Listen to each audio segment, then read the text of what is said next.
Bismillahirrahmanirrahim. Assalamualaikum warahmatullahi wabarakatuh. Alhamdulillah nahmaduhu wa nasta'inuhu wa nastaghfiruh wa na'udzu billahi min shururi anfusina wa min sayyiati a'malina. Man yahdihillahu fala mudilla lahu wa may yudlilhu fala hadiyalah. Asyhadu an la ilaha illallah wahdahu la syarikalah wa asyhadu anna Muhammadan abduhu wa rasuluh. Allahumma shalli wa sallim ala nabiyyina Muhammadin wa ala alihi wa sahbihi ajma'in. Wa man tabi'ahum bi ihsan ila yaumiddin. Amma ba'du. Fa inna asdaqal hadithi kitabullah wa khairul hadi hadi Muhammadin sallallahu alaihi wasallam wa syarrul umuri muhdatsatuha fa inna kulla muhdatsatin bid'ah. Ikhwani a'adzarillah wa iyyakum, alhamdulillah pagi hari ini kita dapat bertemu kembali sebagaimana yang dijadwalkan bahwa setiap Ahad pagi kita membahas tentang fikih siam, fiqhus siam. Dan pada pagi hari ini mestinya bahasan kita tentang tentang iktikaf ya, karena tahun ini kita tidak melakukan atau tidak bisa melakukan iktikaf di masjid-masjid karena masih mewabahnya COVID ini ya, atau corona ini, yang sehingga kita terhalang untuk masuk ke masjid-masjid untuk melakukan iktikaf yang beberapa hari lagi kita akan masuki 10 hari terakhir. Sekarang sudah tanggal ke-17 Ramadan. Ya mungkin 3 hari lagi kita masuk 10 hari terakhir atau 2 hari lagi kita masuk hari terakhir bulan Ramadan, yang tanpa terasa kita sudah berada di penghujung akhir bulan Ramadan. Semoga amal yang sudah kita lakukan di bulan ini diterima oleh Allah Subhanahu wa taala. Bagi ikhwah sekalian bagi kita yang merasa tertinggal pada hari-hari sebelumnya dalam beribadah kepada Allah Subhanahu wa taala, maka bersemangatlah di hari-hari akhir bulan Ramadan, karena amal itu dilihat oleh Allah Subhanahu wa taala khawatimiha, akhir-akhirnya, jadi bukan awalnya. Maka ikhwani a'adzabillah wa iyyakum,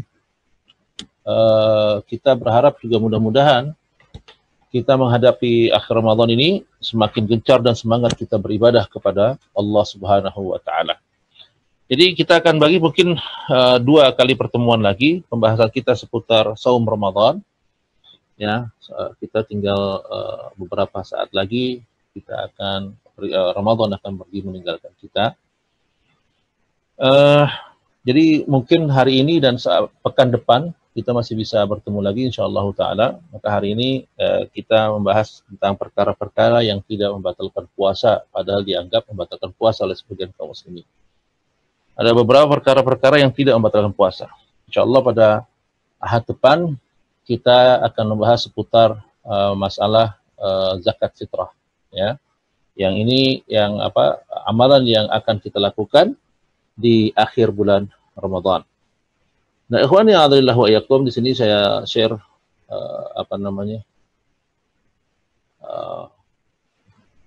tampilan ya dari kitab PDF dari kitab Sahih Fiqh Sunnah ya.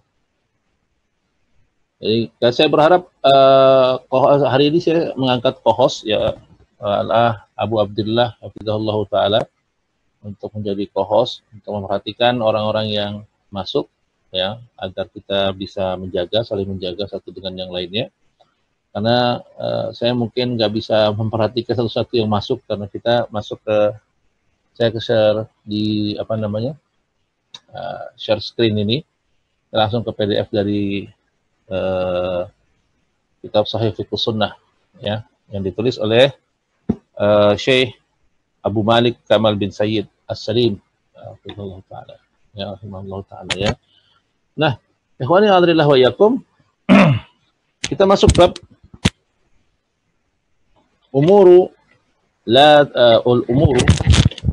perkara-perkara umur, jamak dari amrun, perkara-perkara la tufsidu siyam, perkara-perkara yang tidak membatalkan puasa. Ya, jadi ada perkara-perkara yang sebagian kaum muslimin menganggap hal ini membatalkan puasa, padahal perkara ini tidak membatalkan puasa. Apa-apa saja perkara-perkara itu? Yang pertama, ayusbiha yaumas siyam yaumus siyami junuban. Ya.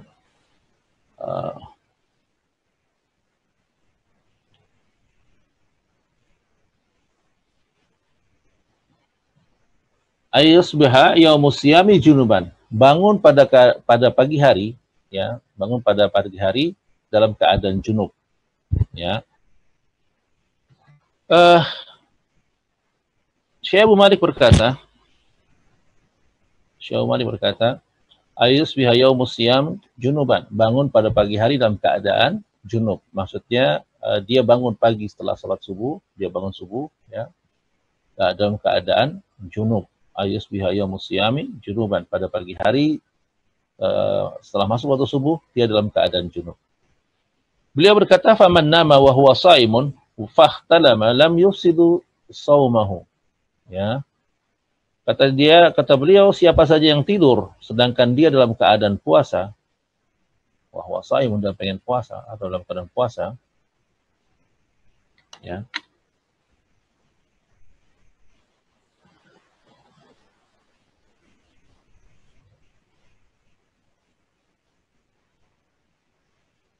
Ya. Siapa saja yang dalam keadaan puasa, tidur dalam keadaan berpuasa, fahtalama lam yafsudu saumah. Kemudian saat dia tidur, ya, kemudian dia bermimpi, ya.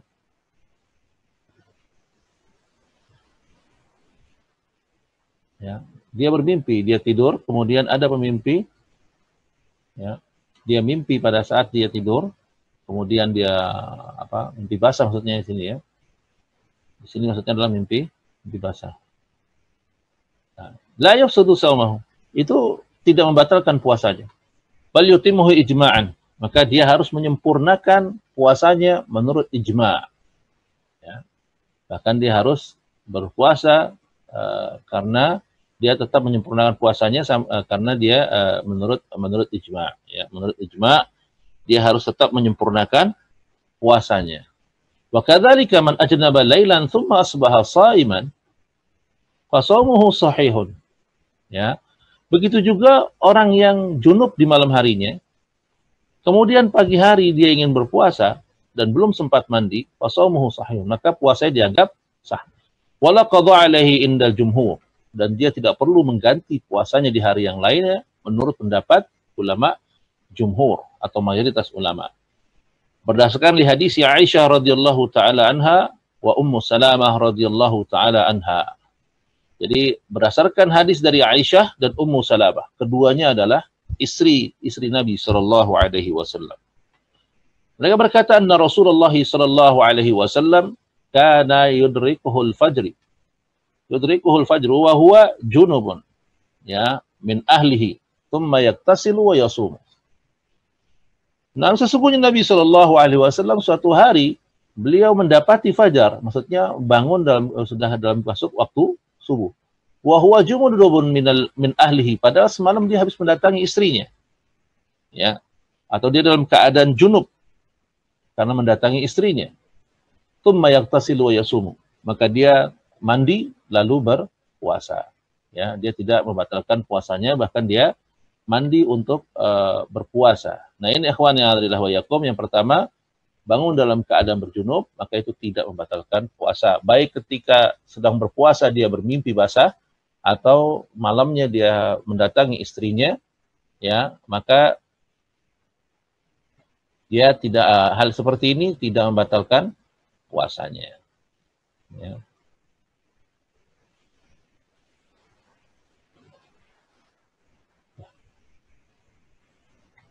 Mana?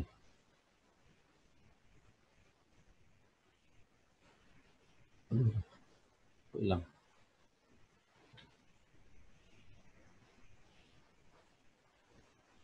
Ya, balik lagi. Yang kedua, takbilu zaujati wa mubasharatuha in amana al-imna'i. Mencium dan mencumbu istri jika dia merasa aman dari keluar mani. Ya. Maksudnya seseorang yang memiliki istri, kemudian dia mencium dan mencumbu istrinya di siang hari, selama tidak mengeluarkan mani, maka itu tidak membatalkan puasanya. Ya, fa'an Aisyah radhiyallahu taala anha, dari ibunda kita Aisyah, semoga Allah ridha kepadanya. Ya. Dia berkata, kana Nabi sallallahu alaihi wasallam yuqabbilu wa yubashiruhu wa huwa sha'imun. Wa kana amlakaku liirbah. Kata Aisyah radhiyallahu taala anha, dia katakan bahwa Nabi sallallahu alaihi wasallam yuqabbila wa yubashirah wa huwa sha'im. Menciumnya dan mencumbunya sedangkan beliau dalam keadaan berpuasa. Dan kata Nabi sallallahu alaihi wasallam, amlakakum liarbah. Dan Nabi SAW sangat pandai menahan syahwatnya. Ya. Jadi ini dikatakan oleh Aisyah radhiyallahu taala anha bahwa Nabi itu pandai menahan syahwatnya. Jadi ketika puasa beliau, karena ini hal yang lumrah bagi suami istri, ya, sang suami tetap menyayangi istrinya di saat dia berpuasa dan menciumnya, mencumbunya, ya, mencium dan mencumbunya di saat dia sedang puasa. Tapi kata Aisyah, Nabi SAW termasuk orang yang paling pandai menahan syahwatnya. Ya, maksudnya beliau mengerti batasan-batasannya. Ya. Wa anha, begitu juga dengan Nabi SAW, qalat, dia berkata, kana Rasulullah SAW yuqabbiluni wa huwa sha'imun wa ana sha'imatun. Kata Aisyah, bahkan pernah suatu hari Nabi SAW yuqabbiluni, mencium, wa huwa sha'imun wa ana sha'imatun. Saat dia sedang berpuasa dan aku pun sedang puasa. Keduanya sedang berpuasa, tapi tidak menghalangi Nabi SAW untuk berbuat mesra kepada istrinya. Ya, tidak menghalangi Nabi SAW menghalangi istrinya. Ya. Nah, ikhwani a'adzubillah wa iyyakum.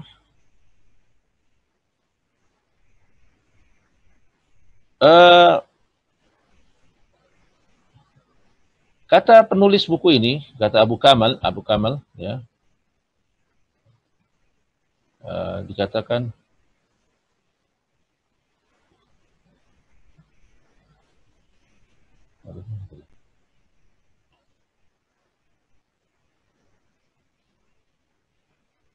ya.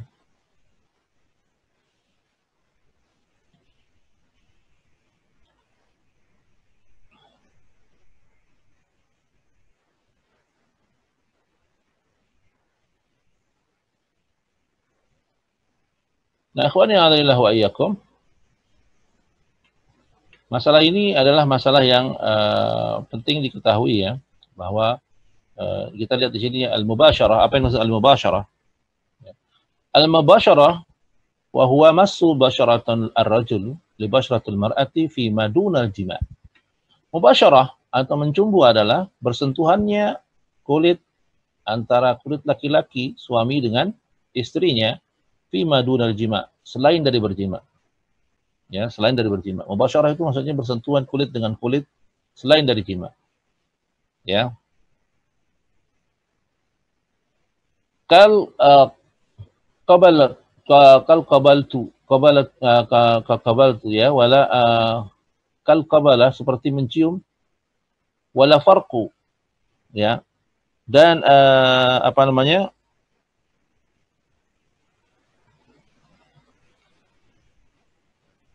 Seperti berciuman dan lain sebagainya, ya, seperti anak Masyruk dari salah seorang ulama yang bernama Masyruk, ya, berkata, sa'alat Aisyah radhiyallahu taala anha, berkata Aisyah radhiyallahu taala anha, ya, Aisyah ditanya suatu hari, ma yuhallu lirrajuli min imra'ati sha'iman, apa yang halal bagi laki-laki yang sedang berpuasa atas istrinya?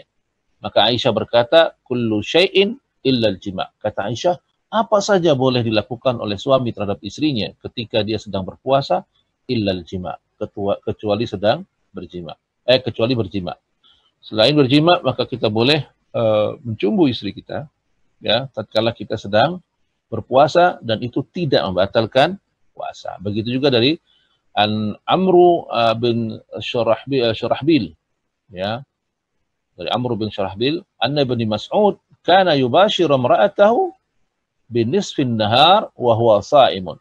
Dari Amr bin Syurahbil dia katakan Ibnu Mas'ud radhiyallahu taala anhu, salah seorang sahabat mulia, kana yubashiru imra'atahu binisfin nahari wa huwa shaimun.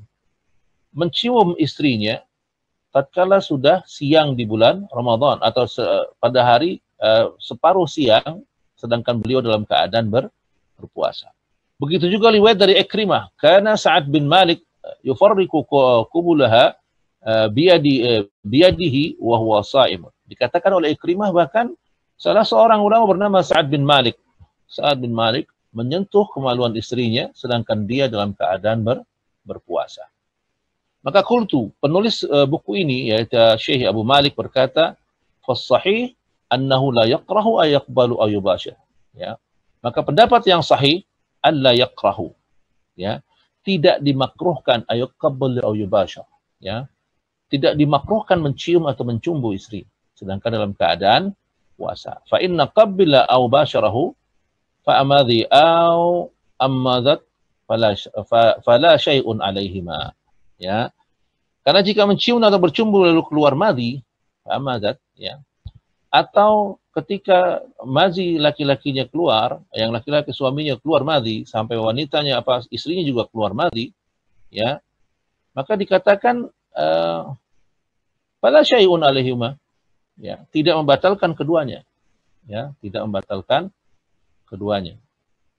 Fa in kana ya'lamu min nafsihi annahu yamna bidzalika lam yajzah lahu. Tapi kalau dia yakin, kalau dia tahu, ya, dan sampai keluar maninya, lam yajzah lahu, maka tidak boleh, ya. Maka tidak boleh melakukannya. Ya. Kalau dia mengira bahwa nanti maninya akan keluar jika dilanjutkan, maka sebenarnya dia meninggalkannya. Fa in fala wa amna au amanat ya amnat hiya faqad aftara alladhi anzala al-mani minhuma wa batala saumahu wa alaihi al-qada. Tapi jika dia melakukannya dan keluar maninya, sampai keluar mani, baik yang suami maupun istri, maka itu akan membatalkan puasanya dan dia wajib mengqadanya di hari yang lain. Wallahu taala a'lam. Kemudian yang ketiga, hal-hal yang tidak membatalkan puasa, al-igtisal wasabbu 'ala ra'si litabarrud, ya. Mandi wasabbu 'ala ra'si litabarrud, mengguyur air ke kepala supaya badan menjadi dingin, ya, untuk mendinginkan badan, litabarrud, ya. Jadi kalau siang-siang terlalu panas, lalu kita masuk kamar mandi dan mengguyur kepala kita dengan mandi dengan mengguyur air ke kepala, ini pun tidak membatalkan puasa. Diriwayatkan lama taqaddama qariban anna Nabi sallallahu alaihi wasallam kana yadrikuhu yadrikul fajr wa huwa junubun min ahlihi thumma yaghtasilu wa yasum.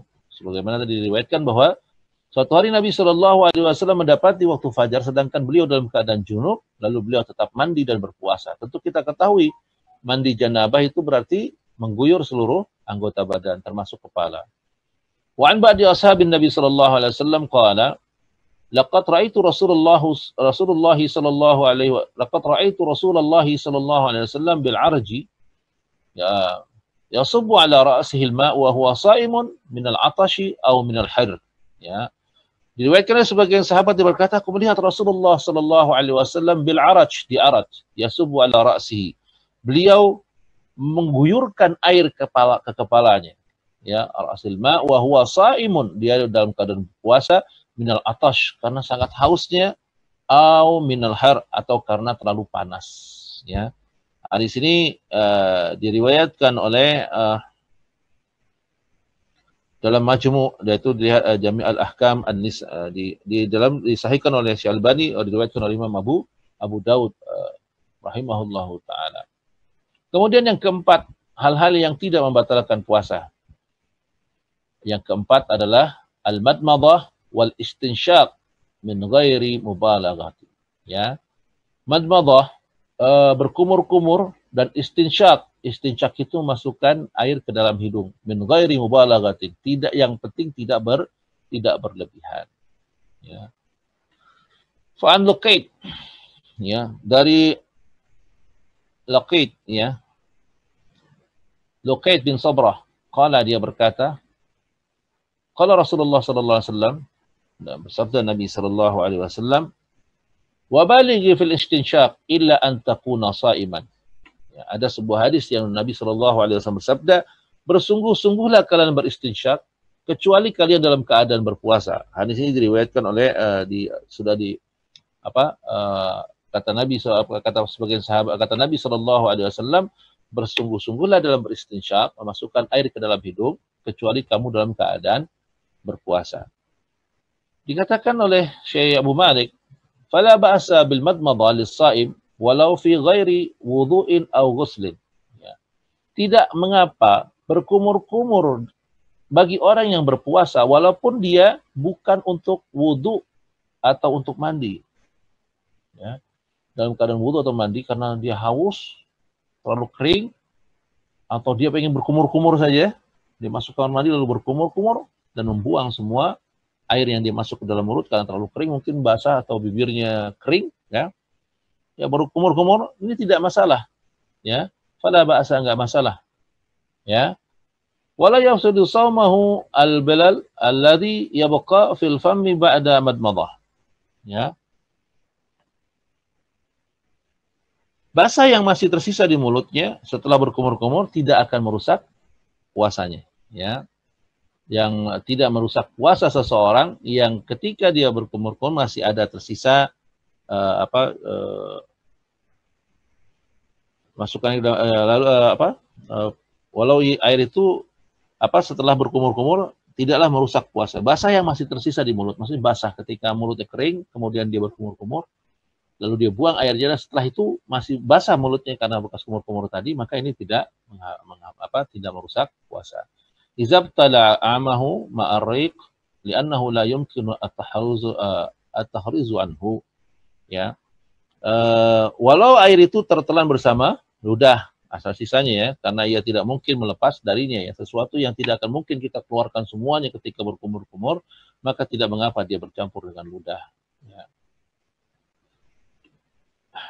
Fa in tamaddamat, ya, aw istanshaqa fa sabaqa al-ma' ila khalqihi min ghairi qasdin wala israfin fala syai'un alaihi fi as-sahih qaulil ulama. Jika berkumur-kumur atau masukkan air ke dalam hidung, lalu air itu tanpa sengaja masuk ke dalam kerongkongannya, dan itu tidak berlebih-lebihan, maksudnya masukkannya sekedar, bukan masuk disengaja, masuk tanpa sengaja, dan itu pun tidak terlalu banyak dan tidak berlebihan, ya. Maka tidak ada hukum apa-apa atasnya menurut pendapat paling sahih di kalangan para ulama. Nah, ini pendapat dikatakan ini fi ahadin dikatakan di sini wabihi qala Auza'i, begitulah pendapat dari Imam Al-Auza'i wa Ishaq wa Syafi'i fi ahadin qawlihi, ya. Dan pendapat Imam Syafi'i dari salah satu pendapatnya, khilafan al-qawli Abu Hanifah wa Malik bi annahu yaftar. Berbeda dengan pendapatnya Abu Hanifah dan Imam Malik bin Anas bahwa hal tersebut dapat membatalkan puasa, ya. Jadi kalau menurut pendapat Maliki dan Hanafi, kalau bekas kumur-kumur kemudian ada air yang bercampur lalu masuk ke dalam mulut, maka dianggap membatalkan puasa. Tapi dalam pendapat Imam Syafi'i dan ulama Al-Auza'i dan Ishaq bin Rahuyah, ya, dianggap bahwa hal itu tidak membatalkan puasa. Wallahu ta'ala a'lam. Kemudian yang kelima, tazawwuq at-ta'am lil hajah ma lam yasulu ila al-jawf. Mencici makanan karena kebutuhan selama tidak masuk ke dalam al-jawf. Al-jawf itu kerongkongan, ya. Fa Ibnu Abbas radhiyallahu taala anhuma qala, dari Ibnu Abbas, semoga Allah ridho kepadanya, dia berkata, la ba'sa ayyadhuqal hilla wa aw syai'. Tidak mengapa mencicipi cuka atau sesuatu makanan. Malam yadkhulu khalqahu wa huwa sha'im. Selama tidak masuk ke rongkongan, ya. Selama tidak masuk ke rongkongan sedangkan dia dalam keadaan berpuasa. Ya. Qala Syekhul Islam Ibnu Taimiyah rahimahullahu taala, dia berkata, wa dhuqut ta'am yakrahu li ghairi hajah. Mencici makanan ini makruh hukumnya jika tidak ada kebutuhan, ya, jika tidak ada kebutuhan. Jika itu tidak ada keperluan dia mencicipi makanan, la haja ini dikatakan yakrah, ya makruh. Jika tanpa kebutuhan. Lakin la yuftir, ada mencicipi makanan tidak kebutuhan, ya iya ada ini. Kalau para istri yang memasak di dapur, dia boleh mencicipi makanan untuk menunggu atau memastikan bahwa makanan itu sudah cukup rasanya dan lain sebagainya ya.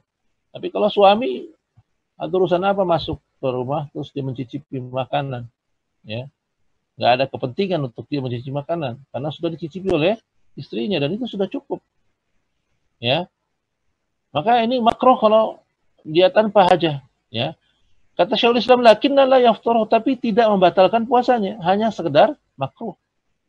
Wa amma lil hajah fahuwa kal madmadah. Adapun kalau dia mencicipi makanan karena kebutuhan, karena keperluan, fahuwa kal madmadah, maka itu sama seperti halnya berkumur-kumur, ya berkumur-kumur kan boleh kan selama tidak masuk ke dalam kerongkongan. Kemudian ikhwan yang adzillah wa iyyakum, wa fi ma'na at-tadhuq, makna dari at-tadhuq atau mencicipi yaitu madha'at ta'am lil hajah, yaitu mengunyah makanan untuk suatu keperluan, ya, mengunyah makanan untuk satu keperluan, ini termasuk dengan at-tadhuq, ya. Fa'an Yunus anil Hasan qala, dari Yunus bin Hasan, ya Yunus dari Al-Hasan, ya an Yunus an Al-Hasan, ya Yunus dan Al-Hasan. Al-Hasan ini ya dia berkata qala, dia berkata, Al-Hasan berkata, ra'aitahu yamdagh al-sabi ta'aman wa huwa sa'imun bimadghatin thumma yukharrijuhu min fihi yadha'uhu fi fami as-sabi. Kata Al-Hasan, ya aku melihatnya mengunyah makanan untuk anaknya padahal sedang berpuasa. Ia mengunyah kemudian mengeluarkannya dari mulutnya lalu menyuapkannya pada mulut anaknya.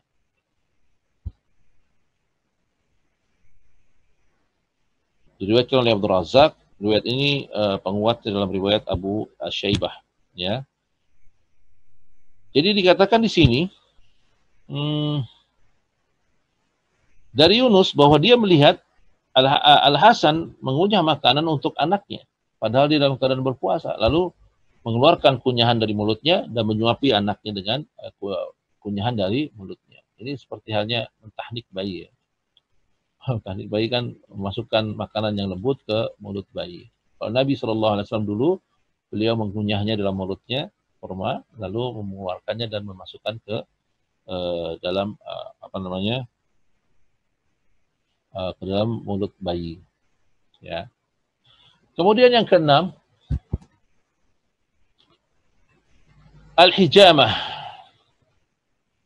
Hijamah itu artinya berbekam, ya, hijamah.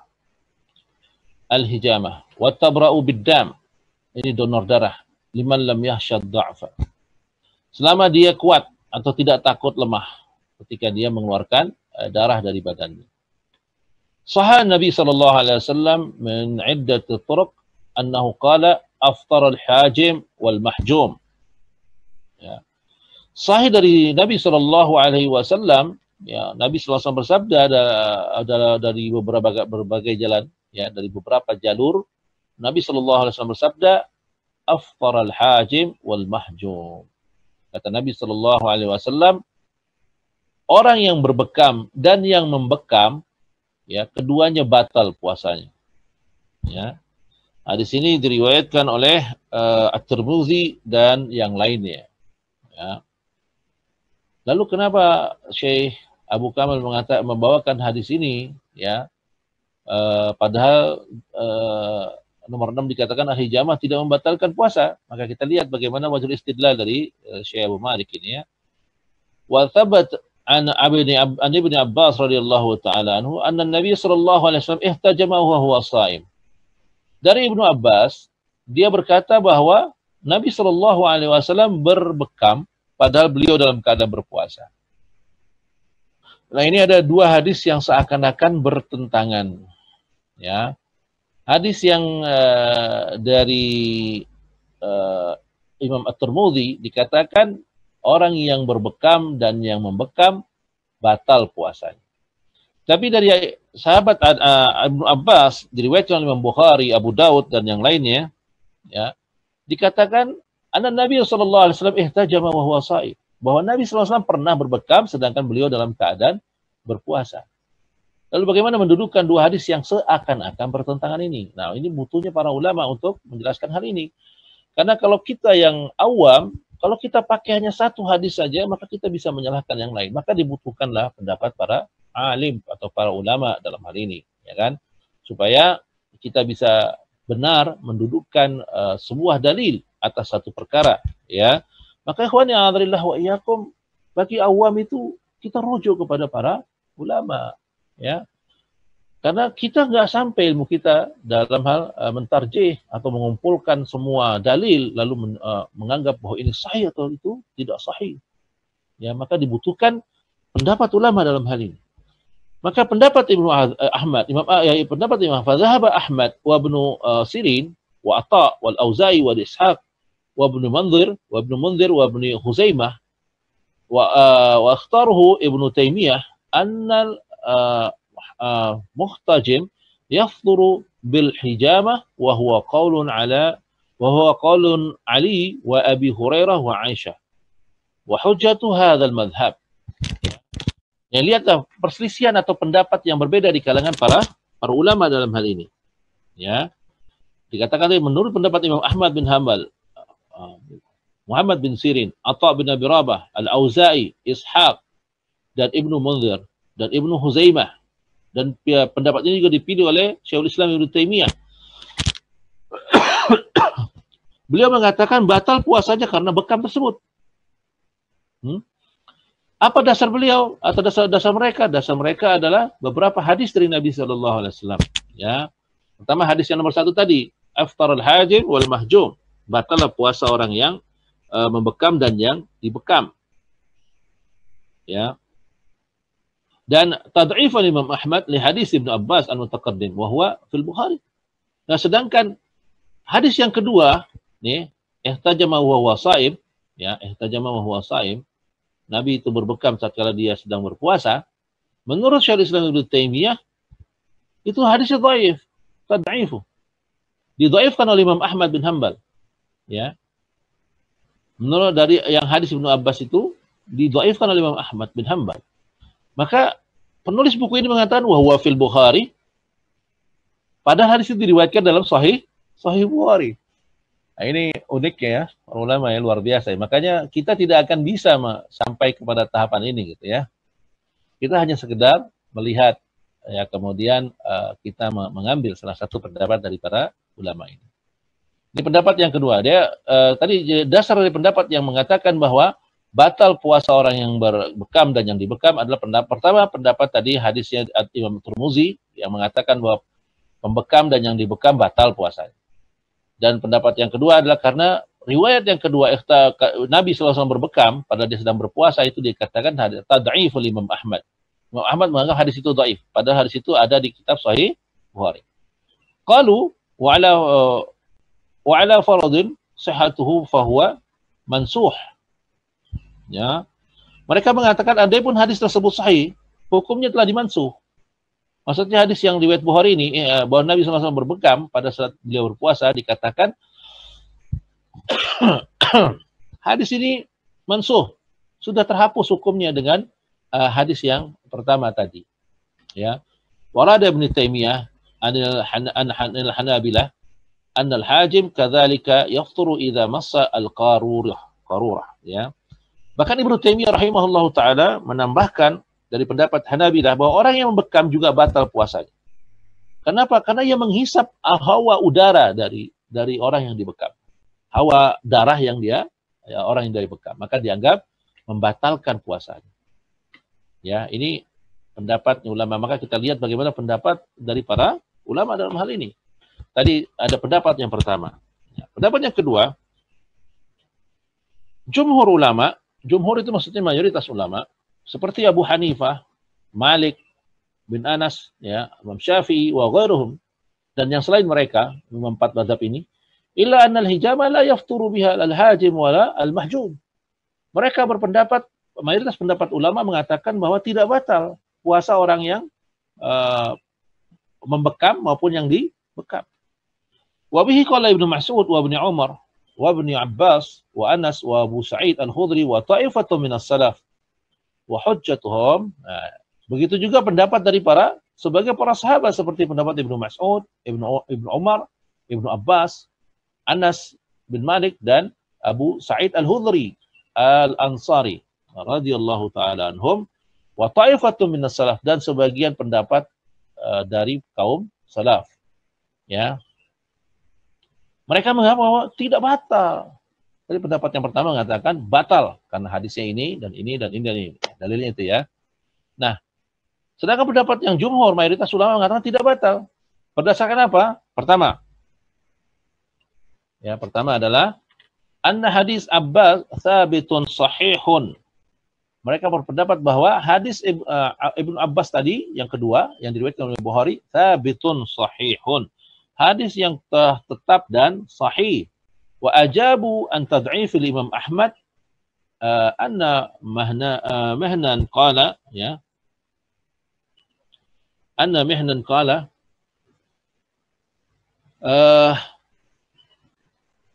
menjawab tentang pendapat Imam Ahmad mendhaifkan hadis yang diriwayatkan oleh Imam Bukhari itu, ya, berkata Mihnan, sa'altu Ahmada an hadzal hadis faqala laisa fihi sha'im.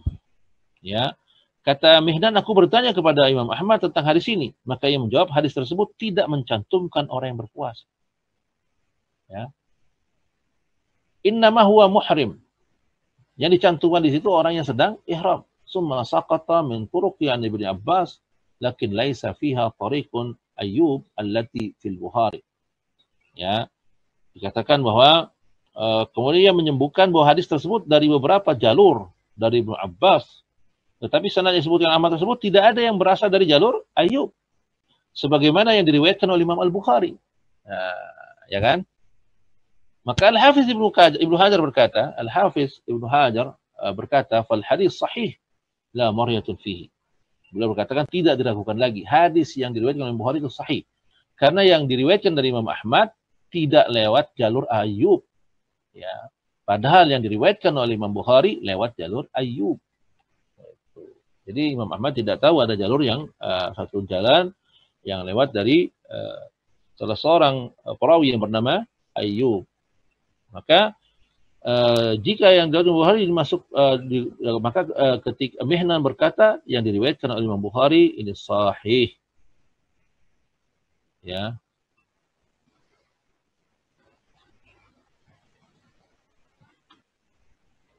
Nah, ikhwannya adalah wa iyyakum, kita lanjutkan lagi. Tadi baru hujah yang pertama dari pendapat yang kedua. Pendapat yang kedua, qalu inna hadis aftarul hajim wal mahjub wal mansuh. Nah, ulama yang berpendapat bahwa tidak batal puasa itu justru hadis yang pembekam dan yang dibekam itu batal puasanya, itulah hadis yang dimansuh.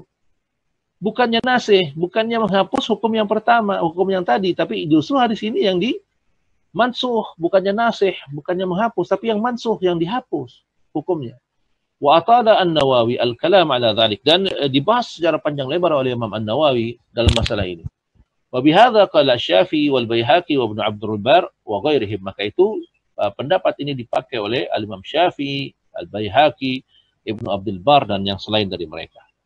Yang ketiga, pendapat itu berdasarkan bahwa dha'afu hadis iftar al-hajim wal mahjub. Dikatakan bahwa pendapat ini juga berdasarkan bahwa hadis yang mengatakan batalnya pembekam dan yang dibekam adalah hadis yang dhaif. Ya, hadis yang dhaif. Ya.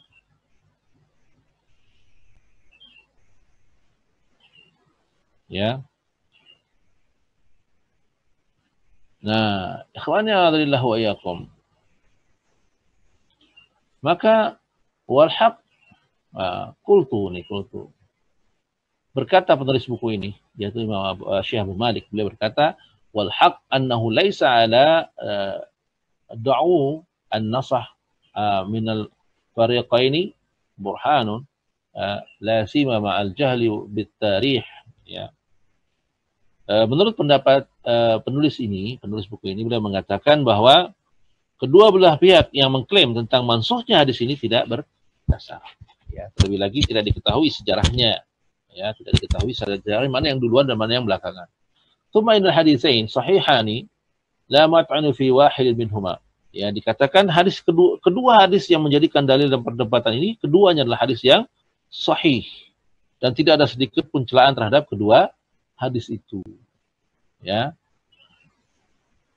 Fahahuna maslakan yajibul masir ila wahid minhuma. Maka karena itulah, karena dua hadis ini sahih, maka kita mengumpulkan kedua hadis ini. Ya, kedua hadis ini digunakan, dipakai. Yang mengatakan bahwa dikatakan amma yuqalu inna iftaru al-hajim wal mahjum mansuhun bi hadisin akhar wa huwa hadisun Abi Sa'id al-Khudri radhiyallahu ta'ala anhu qala irhasan Nabi sallallahu alaihi wasallam fil hijamah lis-sha'im. Ya, dengan menyatakan bahwa hadis yang berbunyi yang tadi bahwa batal orang yang berpuasa dan batallah orang yang berbekam dan yang membekam. Ya, keduanya pembekam dan yang dibekam itu batal puasanya. Dikatakan hadis ini mansuh. Berdasarkan apa? Berdasarkan hadis dari Abu Sa'id al-Khudri yang Nabi berkata,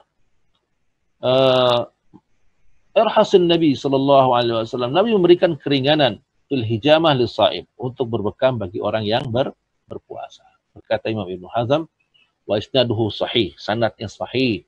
Wajibul akhadha bihi, maka kita wajib memegang ini, kata Ibnu Hazm. Li'anna ar-rahsah innama takunu ba'dal azimah. Karena adanya rukhsah itu kepada orang-orang yang setelah adanya kewajiban atau beratnya. Fadalla ala nasahal fitr bil hijamah sawa'un kana hajiman aw mahjuman. Maka dalil ini menunjukkan bahwa dihapusnya hukum batal puasa bagi pembekam dan yang dibekam. Ikhwani a'adzallahu wa iyyakum. Wa amma ay yaqalu an-nahy an al-ihtijam as-sha'im laisa 'ala at-tahrim. Dikatakan bahwa larangan berbekam itu bukan untuk ditahrim, bukan menunjukkan batalnya puasa. Fayahmilu hadis aftarul hajim wal mahjum ala al-majaz bimakna annahu saya'ulu amruhuma ila al-fitri wa yu'idu hadha ma rawahu Abdurrahman bin Abi Layla an rajulin min ashabin Nabi sallallahu alaihi wasallam anna Rasulullah sallallahu alaihi wasallam naha 'anil hijamah wal muwasalati wa lam yuharrimuhuma ibqa'a ala ashabih. Ya. Dikatakan larangan berbekam itu menunjukkan bagi orang-orang yang berpuasa, bukan menunjukkan keharaman, ya, sekali lagi bahwa Nabi Shallallahu Alaihi Wasallam tadi diriwayatkan membuktikan bahwa beliau diriwayatkan oleh Abdurrahman bin Abi Layla, ya, salah seorang sahabat Nabi Shallallahu Alaihi Wasallam, dia berkata bahwa Nabi Shallallahu Alaihi Wasallam pernah melarang berbekam dan puasa wisal, namun beliau tidak mengharamkannya sebagai bentuk beliau tidak mengharamkan bekam sebagai bentuk kasih sayang beliau kepada para sahabat dan kepada umatnya. Fadalla ala annahu innama qarahahu dzalika fi haqqi min kana yad'afu bihi wa yu'akkiduhu hadis Tsabit annahu qala li Anas bin Malik, ya, dan menunjukkan bahwa dibenci atau makruh, ya, dalam hak sebenarnya, karena bekam itu karena yad'afu bihi, akan melemahkan, wa yu'akkadu hadis Tsabit, ya, dan ditetapkan oleh dan pernah bertanya, dikuatkan oleh hadis yang diriwayatkan oleh Tsabit. Ia pernah bertanya kepada Anas bin Malik, akuntum taqrahuna al-hijamah lis-sha'im ala ahdi Rasulillah sallallahu alaihi wasallam? Ya, Tsabit berkata kepada Anas bin Malik, apakah dulu kalian tidak menyukai bekam di zaman Nabi sallallahu alaihi wasallam? Ya. Akuntum taqrahuna al-hijamah, apakah dulu kalian membenci atau tidak suka dibekam ketika sedang berpuasa pada zaman Nabi? Maka Anas bin Malik berkata, la illa man ajalat ta'af. Ya, kata Anas bin Malik, tidak, kami tidak membenci bekam, atau Anas bin Malik tidak, kami menyukai bekam ketika berpuasa, ya. Hanya saja kami khawatir dikatakan illa min ajli ad-dha'f. Karena kami menjauhi bekam ketika berpuasa karena takut bekam itu dapat melemahkan, ya. Maka ikhwan yang adzalillah wa iyyakum, qultu berkata penulis buku ini, beliau berkata wa hadza huwal aula bil qubul. Fa yatarjihu madhhabul jumhur bi anna al hijamah la taftur. La taftur, ya. Maka pendapat inilah yang kuat kata penulis buku ini, ya, yang mengatakan bahwa hijamah itu tidak membatalkan puasa. Lakinnaha taqrahu fi haqqi man kana sayad'afu biha. Karena tapi hukumnya cukup makruh karena itu bisa mendatangkan kelemahan bagi yang melakukannya. Wa tahrimu idza balagha bihi adhafu ila an takuna sababan fi iftari. Bahkan, ya, bahkan menjadi haram hukumnya berbekam itu jika kelemahan tersebut mendorong seseorang untuk tidak sampai seseorang itu membatalkan puasanya. Wa yadkhulu fi manal hijama at-tabarra'u bid-dam. Termasuk hijamah di sini adalah tabarru'u bid-dam, donor darah. Wa yuqalu fihi ma taqaddama, dan maka pendapat sudah dibahas masuk semua tentang hal ini. Maksudnya hijamah termasuk halnya berbekam karena berbekam itu mengeluarkan darah. Begitu juga dengan al-fasdu, ya. Dia termasuk mengeluarkan darah, ya. Dia termasuk hal yang dimakruhkan kecuali tidak melemahkan badan. Wallahu a'lam. Nah, ikhwani adzalillah wa iyyakum, lihatlah, perhatikan dari pendapat ini, ya. Para ulama berselisih pendapat antara satu dengan yang lainnya. Ya, antara tadi mazhab Syafi'iyah atau mazhab jumhur seperti Imam Malik dan lain sebagainya berseberangan dengan pendapat Syekhul Islam Ibnu Taimiyah dan Imam Ahmad bin Hanbal. Mereka berselisih atau berbeda pendapat, dan itu hal biasa dalam agama kita. Apalagi dalam masalah fiqhiyah, itu hal yang biasa. Ketika terjadi perbedaan pendapat, lihatlah bingkai yang dibuat oleh mereka. Mereka tetap membingkainya dalam ukhuwah Islamiyah, dalam persaudaraan, dalam rangka saling menasehati dalam kebaikan, bukan saling menjatuhkan antara satu yang lainnya. Maka sangat ajaib kalau saat ini ada orang-orang yang menisbatkan diri kepada salafiyun, orang-orang yang mengikuti salaf terdahulu, tapi ketika berbeda pendapat, mereka langsung mengeluarkan salah satu orang yang berbeda dengan pendapatnya dari kalangan ahlu sunnah wal jamaah. Waliyadhan billah. Tidak pernah sekalipun Imam Ahmad berselisih dengan Imam Syafi'i. Lalu Imam Ahmad berkata Imam Syafi'i manhajnya rusak. Tidak pernah sekalipun seperti itu. Begitupun Imam Syafi'i ketika berselisih dengan Imam Ahmad bin Hanbal. Tidak mengatakan Ahmad itu madhabnya rusak. Atau manhajnya keluar dari manhaj Ahlussunnah wal Jamaah. Tidak pernah, ikhwah. Ya. Maka ini pelajaran yang harus kita ambil dari masalah ini. Ya. Pelajaran besar gitu. Jadi ketika terjadi khilaf, perbedaan pendapat, maka bingkailah dalam ukhuwah. Bingkai dalam persaudaraan Islam. Ini menunjukkan betapa Allah Subhanahu wa taala menyayangi hambanya. Kalau seandainya antum mengikuti pendapat Imam Ahmad yang mengatakan hijamah atau berbekam itu batal puasanya, tafadhol, silahkan. Antum mengikuti Syekhul Islam Ibnu Taimiyah dan Imam Ahmad bin Hanbal dalam hal ini, silahkan. Tapi antum tidak boleh menganggap bid'ah atau berlebihan menganggap orang yang berbekam di bulan Ramadan. Antum anggap dia orang-orang yang batal puasanya. Dan kalau masih seperti itu juga, maka ini orang-orang yang rusak manhajnya. Tidak sesuai dengan dalil dan lain sebagainya. Inna lillahi wa inna ilaihi raji'un. Maka ya alhamdulillah wa iyyakum. Ini yang dibilang fiqhiyah, sesuatu yang luas. Ya. Antum tafadhol, antum mengikuti Imam Ahmad bin Hanbal. Tafadhol antum mengikuti Syekhul Islam Ibnu Taimiyah. Tafadhol antum juga mengikuti Imam Syafi'i rahimahullah ta'ala dan jumhur ulama yang lain. Tapi jangan saling mencela satu dengan yang lain. Bingkai itu semua dalam ukhuwah. Ya. Tidak mentabdi, tidak mengeluarkan seseorang dari Ahlussunnah wal Jamaah, tidak. Ya. Ini ikhwan yang adzalillah wa iyyakum. Jadi ketika ada perbedaan, kembalikan semua dalam rangka ukhuwah Islamiyah. Ya. Nah, ini ikhwan yang adzalillah wa iyyakum, pesan yang bisa kita ambil ketika kita melihat adanya perbedaan di kalangan para ulama dalam masalah fiqhiyah. Ya. Imam Ahmad selalu para ulama seperti itu. Jadi orang sekarang jangan cuma sekedar baca buku, lihat ada perbedaan pendapat, menganggap ini yang terbenar, ini yang paling benar. Itu kan berpendapat dari penulis buku. Kalau antum mungkin membaca pendapat Imam Ahmad dan Syekhul Islam Ibnu Taimiyah, mungkin antum condong kepada sana. Ya kan? Kalau antum melihat bukunya mazhab Syafi'iyah, Maliki dan Hanafi, antum condong pada pendapat ini, gitu. Jadi ya semua kita mengerti dan memahami, ya, karena kita ini sifatnya ada kita awam, nggak mengerti tentang dalil, ya. Maka maka sekali lagi ketika ada khilaf, jangan bermudah untuk mengeluarkan seseorang dari Ahlus Sunnah wal Jamaah. Apalagi sampai menuding bahwa mereka ini manhajnya rusak. Innalillahi wa inna ilaihi raji'un. Ini yang akan timbul perpecahan antara satu dengan lain. Sebenarnya perbedaan perkhilaf ini masalah furu, masalah cabang. Ya. Masalah cabang. Coba antum bayangkan cuma gara-gara yang satu berpendapat batal puasanya, sedangkan yang satu berpendapat tidak batal puasanya, lalu mereka ribut. Innalillahi wa inna ilaihi raji'un. Ya. Maka ikhwan yang alhamdulillah wa iyyakum, lihatlah Syekh Abu Malik ini mengambil jalan tengah dari dua permasalahan, dua pendapat yang berseberangan. Satu pendapat Imam Ahmad dan Imam Ibnu Taimiyah rahimahullahu taala mengatakan bahwa batal puasa orang yang berhijamah dan yang dibekam. Orang yang membekam maupun yang dibekam. Nah, tapi pendapat Syafi'i dan Jumhur mengatakan tidak batal secara mutlak. Lihatlah Syekh Abu Malik mengumpulkan kedua pendapat ini. Mengatakan tidak batal secara mutlak maupun tidak juga pendapat yang batal secara mutlak. Ya, beliau mengambil, mentarjih, mencari jalan tengah dari dua pendapat ini.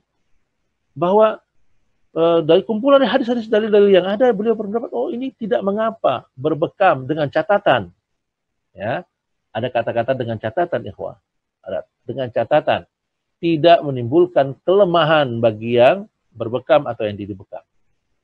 Kalau sampai menimbulkan, melemahkan dan menyebabkan dia berbuka, maka bekam itu jadi haram. Nah ini tidak ada celaan antara satu kedua pendapat yang berbeda, tidak ada. Ya, seperti itulah keluasan ketika kita belajar fikih, gitu ya. Mestinya orang belajar fikih itu masih lebih dia lebih toleran, ya, lebih memaklumi ketika adanya perbedaan pendapat. Ini pun kita berbicara seperti ini, ya, penulis buku ini, kitab Sahih Fiqh Sunnah ini, dia condong kepada pendapat yang tidak makruh, hanya makruh, tidak membatalkan puasa. Ya, jadi karena kita baca buku beliau. Tapi kalau antum baca buku Imam Ahmad atau baca buku Syekhul Islam Ibnu Taimiyah, antum pasti atau kita pasti menguatkan pendapat yang menganggap bahwa puasa itu batal karena hijamah. Ya kan? Nah kalau begini bagaimana ceritanya? Ya udah, bertasamuh, saling bertoleransi. Jangan, kalau antum berkati atau kita berkeyakinan hijamah itu membatalkan puasa, ya, maka jangan celah orang yang berhijamah, jangan celah orang yang berbekam ketika dia puasa. Lalu mereka menganggap tidak batal. Kenapa? Mereka juga berpegang pendapat. Jadi ada pendapat ulama yang berpendapat seperti itu. Begitupun kebalikannya. Ketika kita berpendapat bahwa hijamah itu tidak batal puasa kita, maka jangan celah orang yang tidak mau berbekam karena dia menganggap bahwa berbekam itu akan membatalkan puasa. Jangan kita remehkan satu dengan yang lain. Kita hormati perbedaan pendapat ini. Ya. Makanya aneh ikhwan yang alhamdulillah wa iyyakum orang saat ini. Ya. Ketika dalam masalah yang pokok, mereka bisa berlemah lembut. Bahkan memberikan uzur sebanyak-banyaknya kepada saudaranya. Ketika orang yang sudah benar-benar dukun dan benar-benar jadi peramal, ya, dengan mudah mereka mengatakan kita kasih uzur karena dia jahil. Padahal udah jelas-jelas dukun. Tukang ramal. Ya kan? Sudah batal syahadatnya, masuk dalam pembatal syahadat, yaitu sihir. Tapi masih dibilang uzur, kita kasih uzur, kita maklumi, kita hikomatul hujah dulu biar dia ngerti, biar dia paham, biar hilang mawaniknya atau bilang pembatal subhat di kepalanya, penghalang-penghalangnya. Ya. Tapi ketika ada seorang ustadz, ya, dia salah menafsirkan atau menganggap salah satu hadis itu dianggap sahih, lalu dia salah mensyarahnya, lalu tanpa ampun kita hukumi ini dukun atau ustadz. Innalillahi wa inna ilaihi raji'un. Di mana adab kita?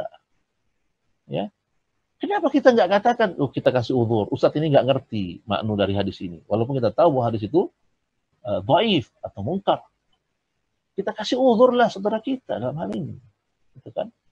Kenapa kalau uzur itu hanya sekedar untuk kalau berkepentingan dengan kelompoknya aja kasih uzur? Tapi kalau berseberangan dengan kelompoknya tidak ada uzur sama sekali. Innalillahi wa inna ilaihi raji'un.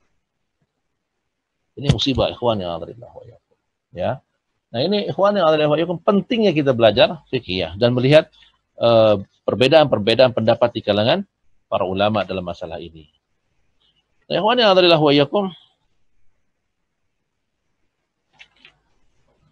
masih banyak sekali sebenarnya tentang hal-hal yang yang dianggap membatalkan puasa padahal tidak. Ya.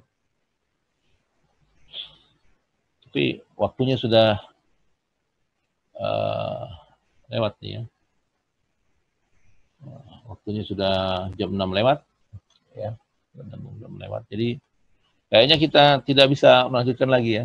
Sampai di sini dulu, sampai jam 6 aja. Pembahasan kita dalam masalah hal-hal yang dapat hal-hal sesuatu yang tidak membatalkan puasa, yang padahal sebelumnya kita beranggapan bahwa ini membatalkan puasa. Ikhwan yang adalah wa iyyakum, ini yang harus kita pahami ya, ya, bahwa kita harus pahami benar bahwa seperti inilah apa namanya fikih kita atau bahasan-bahasan kita dalam masalah fikih ya. Sangat luas ikhwan yang adalah wa iyyakum. Kita ambil pelajaran bahwa ketika terjadi perbedaan pendapat ya dalam masalah furu, dalam masalah cabang, tumbuhkan rasa tasamuh, kecintaan kita ya kepada sesama kaum muslimin. Ya. Bukan, jangan peruncing perbedaan itu yang menyebabkan hilang rasa kasih sayang kita kepada sesama muslim, yang menyebabkan kita menarik garis merah antara kita dengan kaum muslimin yang lain, yang akhirnya kita bertaksub, berbangga sama kelompok kita. Na'udzubillahi min dzalik. Ya, padahal ini bukan masalah-masalah yang pokok, ini masalah furu', masalah cabang. Ya, yang para a'immah saja berbeda pendapat dalam hal ini. Ya, para imam-imam mazhab itu berbeda pendapat dalam masalah ini. Dan mereka tetap menganggap orang satu dan yang lainnya sama-sama ahlus sunnah. Lalu kenapa ketika kita terjadi perbedaan pendapat langsung mudah mengeluarkan ini bukan ahlus sunnah? Ini manhajnya rusak. Ini ahlul bid'ah dan lain sebagainya. Na'udzubillah. Maka ikhwan yang adalah wa iyyakum, disinilah sekali lagi, disinilah perlunya kita mempelajari perbedaan-perbedaan pendapat di kalangan para ulama. Ya, supaya kita memahami bahwa agama ini demikian luasnya. Demikian Allah Subhanahu wa taala berikan kemudahan bagi kita. Ya, supaya kita bisa beragama atau beribadah dengan cara yang benar. Supaya kita bisa saling berkasih sayang kepada sesama muslim. Ya. Ini yang akan kita rasakan nanti ketika kita berangkat haji atau umrah. Kita dapati betapa banyak orang beribadah dengan tata cara mereka berbeda masing-masing. Ya. Yang mungkin sebelumnya kita belum menemukan masalah itu, tapi kita lihat ada orang-orang yang beribadah sholat seperti yang nggak pernah dibayangkan dalam benak kita sebelumnya. Nah ini ikhwan ya alhamdulillah wa iyyakum, perjumpaan kita pada pagi hari ini, semoga bisa diambil pelajaran dari apa-apa yang kita sampaikan, kemudian kita bisa beramal saleh ya. Masih banyak sebenarnya ya di dalamnya tentang injeksi atau suntik, tetes mata, ya, mencium parfum, bersiwak atau gosok gigi. Ya, dianggap bahwa bersiwak selama ini orang gosok gigi itu dianggap membatalkan puasa, padahal tidak membatalkan puasa, ya. Kemudian makan minum dengan tidak sengaja, ya, atau berjima dengan tidak sengaja, ada ya, berjima tidak sengaja. Makan minum dan berjima karena lupa, ya, karena lupa bulan Ramadan, atau lupa sedang berpuasa, ya. Ini tidak membatalkan puasa. Dan kita tidak bisa sampai semua yang kita bahas pada waktu yang sangat singkat ini. Saya cukupkan sampai jam 6 saja pembahasan kita dalam masalah fikih ini. Sekali lagi saya mohon maaf jika banyak kata-kata yang tidak berkenan atau ada kalimat yang tidak dipahami karena kebodohan saya. Ya, maka saya harap antum membuka pintu maaf yang sebesar-besarnya, memberikan saya syukur atas kebodohan dan kehilafan saya. Ya. Dah, demikian materi yang bisa kami sampaikan. Tafadhal bagi ikhwah sekalian yang mau menyampaikan soal atau pertanyaan dalam masalah ini. Ya.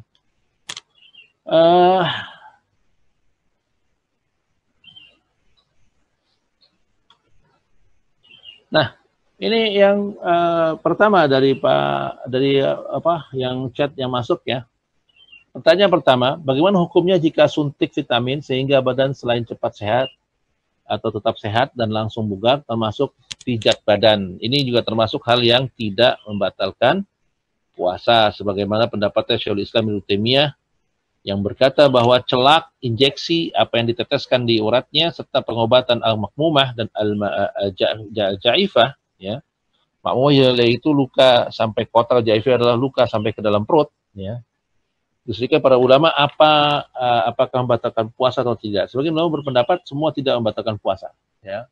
Ada juga berpendapat itu dalam. Tapi sekali lagi bahwa suntik itu menurut pendapat dari penulis buku ini, maka tidak membatalkan puasa, ya, tidak membatalkan puasa. Suntik vitamin atau apa yang lain sebagainya, ya. Wallahu taala alam. Yang kedua, batasan sakit seperti apa untuk tidak berpuasa karena ada rukhsah atau keringanan, ya. Nah, ini juga harus dipahami ya ikhwah. Sakit yang bagaimana yang harus berbuka, ya. Ya tentu ini dijawab dalam dalam Tibun Nabawi Ibnu Qayyim al-Jauzi rahimahullahu taala. Salah satu bentuk penyembuhan adalah menghindari kelemahan atau menjaga kekuatan, ya. Kemudian hifdzul quwah, menjaga kekuatan, kemudian menghindari sesuatu yang melemahkan atau menghindari penyakit. Yang ketiga, mengeluarkan penyakit dari badan. Itu 3 prinsip utama dalam Tibun Nabawi, ya kan? Dan dikatakan bahwa berpuasa, kenapa orang berpuasa itu diperintahkan bagi orang yang safar diperintahkan untuk berbuka, karena safar itu memiliki kelemahan-kelemahan karena safar itu melemahkan orang yang sehingga kondisi fisik seseorang semakin menurun. Begitu juga orang yang berpuasa. Puasa bagaimana yang dia mendapat izin untuk membatalkan puasanya, tentu sakit apa yang menyebabkan seseorang itu batal puasanya, itu sakit yang melemahkan dan membahayakan dia jika dia tetap berpuasa, ya. Tidak semua penyakit, ya, karena kalau setiap penyakit dikatakan bisa membatalkan puasa atau boleh batal puasa, nanti orang sakit kulit seperti panu atau kadas kurap lalu dia bilang saya lagi sakit dan batal puasanya, atau dia nggak berpuasa, ini juga salah gitu, ya. Maksudnya sakitnya sakit yang dapat melemahkan atau dapat membahayakan bagi pelakunya. Selama sakit itu tidak membahayakan, ya, seperti flu juga sakit, kan? Selama sakit flu itu dia tidak membahayakan dia dan tidak membuat dia bertambah lemah karena dia berpuasa, maka dia tidak perlu berbuka. Ya, dia tidak perlu berbuka. Nah, demikian ikhwani wa iyyakum. Jadi sakit bagaimana yang bisa dapatkan rukhsah? Sakit yang dapat melemahkan atau dapat membahayakan orang yang sakit itu, ya. Wallahu taala a'lam. Ya, sekarang Pak Widi, tafadhol Pak Widi.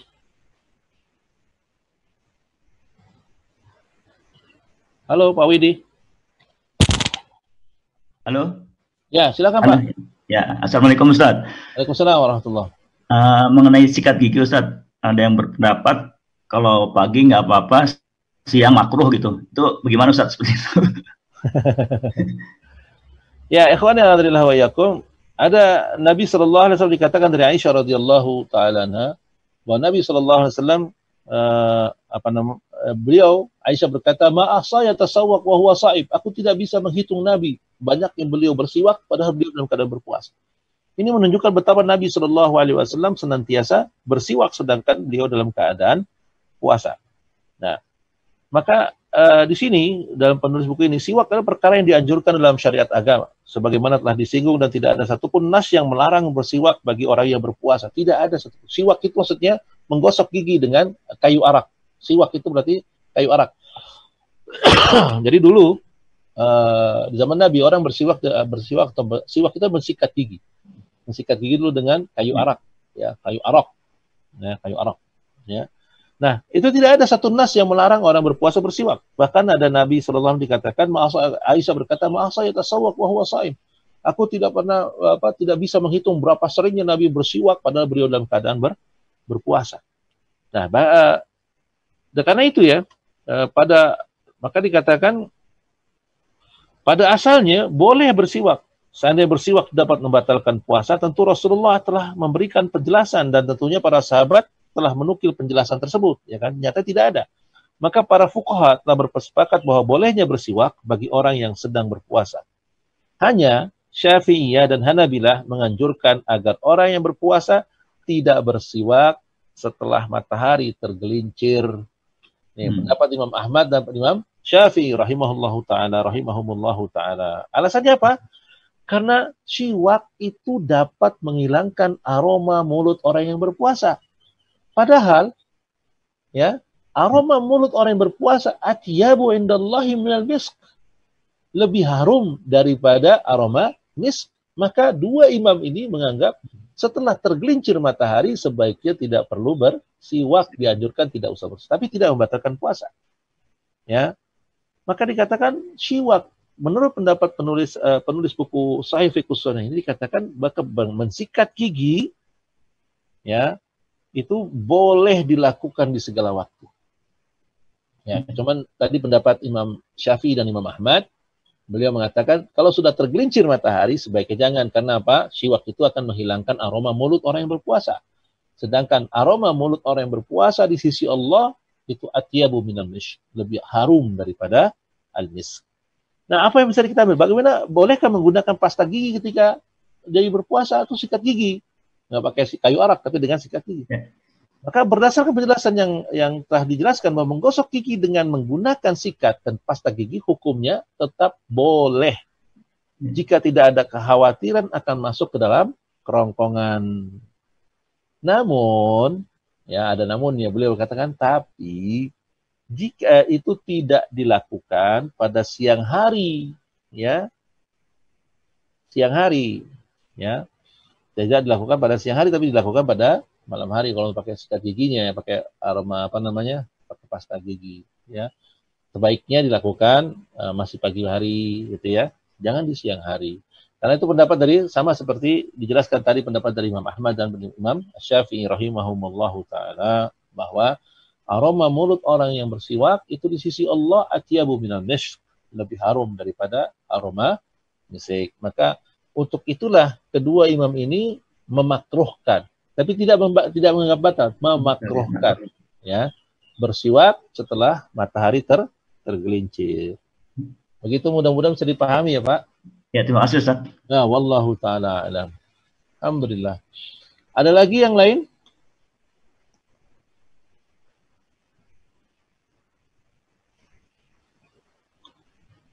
Ya, nggak ada. Baik.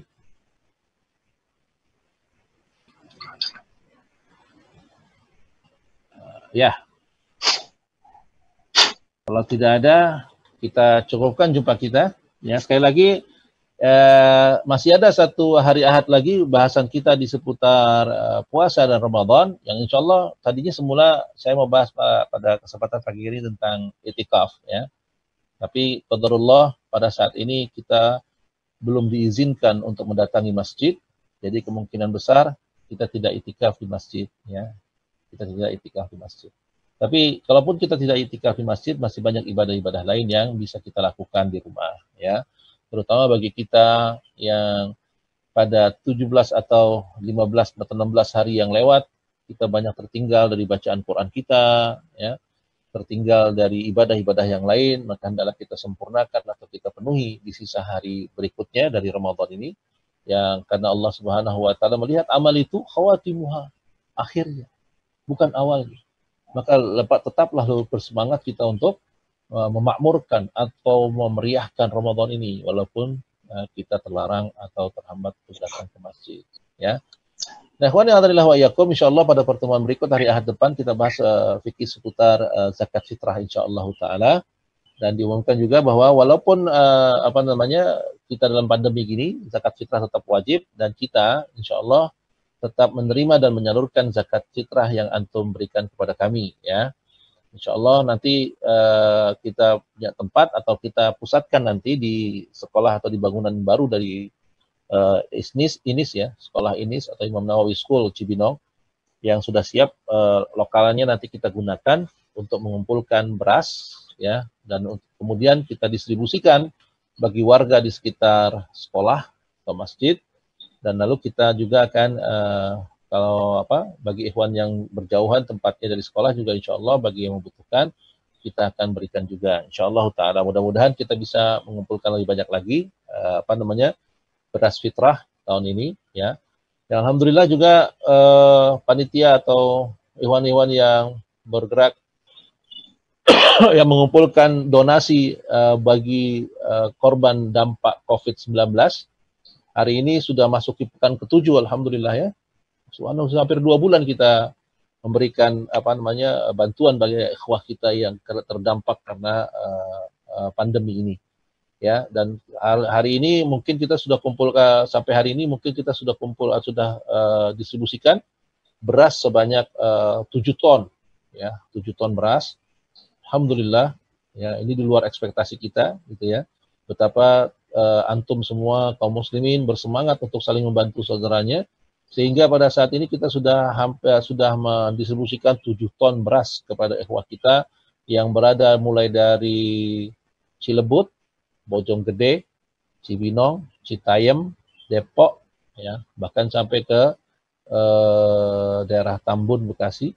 Dan juga ada yang kita distribusikan juga sebagian ke wilayah Gunung Kidul, Yogyakarta. Alhamdulillah sudah sampai ke sana donasi kita. Dan mudah-mudahan atas dukungan antum semua dan ridho dari Allah Subhanahu wa taala, kita terus membuka donasi ini, karena tren yang kita lihat atau grafik yang kita lihat, penerima sumbangan semakin bertambah, sedangkan pendonasi atau muhsinin sudah mulai agak berkurang. Ya, qadarullah ma syaa fa'al. Maka kami harap tetaplah terus bersemangat. Kalaupun kita tidak bisa membantu uang, maka bantulah doa, ya, agar panitianya diberikan keikhlasan, agar mereka mendapatkan pahala dari waktu yang mereka luangkan untuk berbagi dengan saudara-saudara mereka, dan juga semoga Allah Subhanahu wa taala menetapkan kaki kita dan mereka nanti di jalan yang benar, ya. Nah, ikhwani hadirin wa yakum, demikian 2 pengumuman yang bisa kami sampaikan, ya. Mulai pekan depan kita terima penyaluran zakat fitrah, ya, dipusatkan, tapi bagi ikhwan yang dekat Cibinong saja juga bisa langsung mengantarkannya ke ke INIS, ya, Imam Nawawi School Cibinong, karena kita pusatkan di sana. Rumahannya udah nggak muat lagi nih, banyak beras juga di rumah untuk COVID, jadi ruang tamu sudah isinya sudah beras semua sama kurma, ya kan. Alhamdulillah.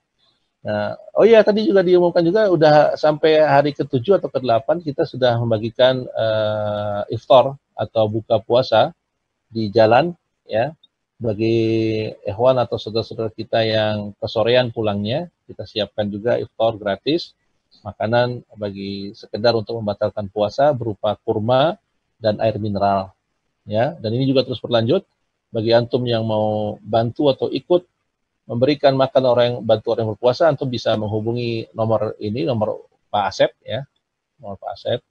Antum bisa telepon beliau dan konfirmasi tentang untuk apa antum transfer uang atau zakat mal atau zakat fitrah atau buat donasi yang lainnya, ya. Nah, jadi kita bisa mendistribusikan masing-masing sesuai dengan yang haknya, gitu ya. Demikian ikhwan yang hadirillah wa iyyakum, jumpa kita pagi hari ini. Semoga Allah Subhanahu wa taala menambahkan kita ilmu yang bermanfaat, yang dengannya kita dapat memperbaiki ibadah kita kepada Allah Subhanahu wa taala, sehingga ketika keluar Ramadan ini kita termasuk orang-orang yang mendapat ampunan dari Allah Subhanahu wa taala. Saya mohon maaf atas segala hilaf dan kekurangan. Kita tutup jumpa kita dengan doa kafaratul majlis. Subhanakallahumma wa bihamdik, la ilaha illa anta astaghfiruka wa atubu ilaik. Wa sallallahu ala nabiyyina Muhammadin wa ala alihi wa sahbihi ajma'in. Wa akhiru da'wana alhamdulillahi rabbil alamin. Wassalamualaikum warahmatullahi wabarakatuh.